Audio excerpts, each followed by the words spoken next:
मित्रांनो, मध्य पूर्वेत महायुद्ध सुरू झाले का?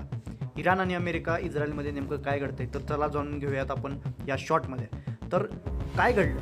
फेब्रुवारी 2026मध्ये इस्रायलने ऑपरेशन रोरिंग लायन आणि अमेरिकेने ऑपरेशन इपिक फ्युरी नावाचं अंतर्गत इराणवर एक थेट मोठे हल्ले करायला सुरुवात केली. याच्यामध्ये इराणचा जो टॉपचा लीडर आहे खेमेनी याची मृत्यू झाल्याची खळबळजनक बातमी पूर्ण जगामध्ये पसरली.